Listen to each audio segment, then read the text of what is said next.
The master has mastered nature, not in the sense of conquering it, but of becoming it.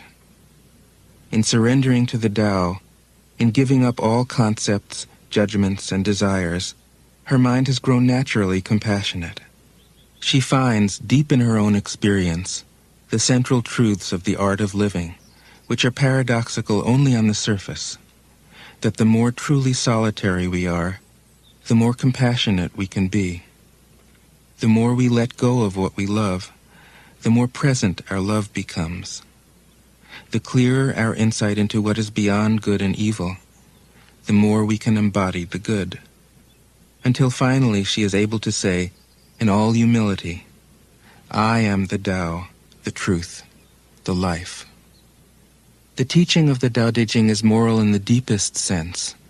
Unencumbered by any concept of sin, the Master doesn't see evil as a force to resist, but simply as an opaqueness, a state of self-absorption which is in disharmony with the universal process, so that, as with a dirty window, the light can't shine through.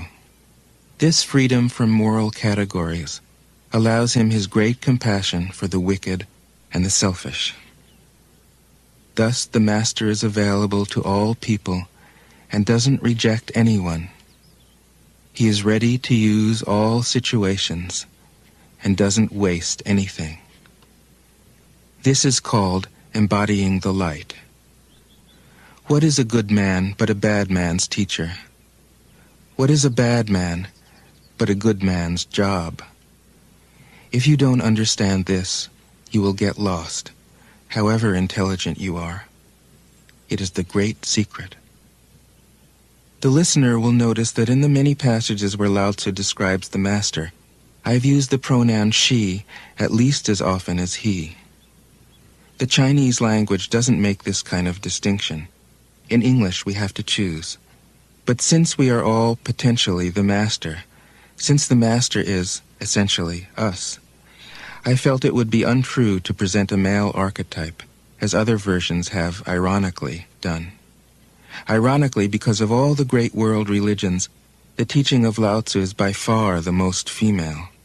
Of course, you should feel free throughout the recording to substitute he for she, or vice versa.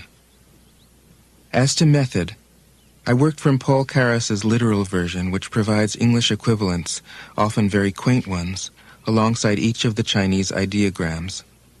I also consulted dozens of translations into English, German, and French. But the most essential preparation for my work was a 14 years-long course of Zen training, which brought me face to face with Lao Tzu and his true disciples and heirs, the early Chinese Zen masters. With great poetry, the freest translation is sometimes the most faithful. We must try its effect as an English poem, Dr. Johnson said. That is the way to judge of the merit of a translation. I have often been fairly literal, or as literal as one can be with such a subtle, kaleidoscopic book as the Tao Te Ching. But I have also paraphrased, expanded, contracted, interpreted, worked with the text, played with it, until it became embodied in a language that felt genuine to me. If I haven't always translated Lao Tzu's words, my intention has always been to translate his mind. Describing the indescribable, teaching the unteachable, pointing the way to the way. What does Lao Tzu think he is doing here? It can't be done. No way. Hence, Po Chu-yi, poet and stand-up comedian, wrote, "He who talks doesn't know, he who knows doesn't talk." That is what Lao Tzu told us in a book of 5,000 words. If he was the one who knew, how could he have been such a blabbermouth? That's the problem with spiritual teachers. They have to be blabbermouths. But their words are, in the traditional Buddhist metaphor, fingers pointing at the moon.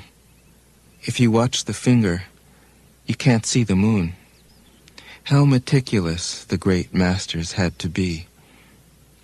A monk asked Matsu, "Why do you teach mind is Buddha?"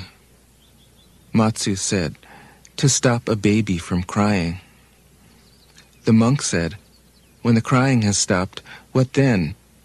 Matsu said, then I teach, not mind, not Buddha. The monk said, how about someone who isn't attached to either? Matsu said, I would tell him, not beings.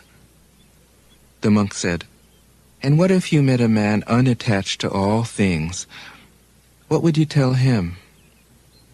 Matsu said, I would just let him experience the great Tao. In fact, the truth is right before our eyes, right under our noses, so simple that every child understands it.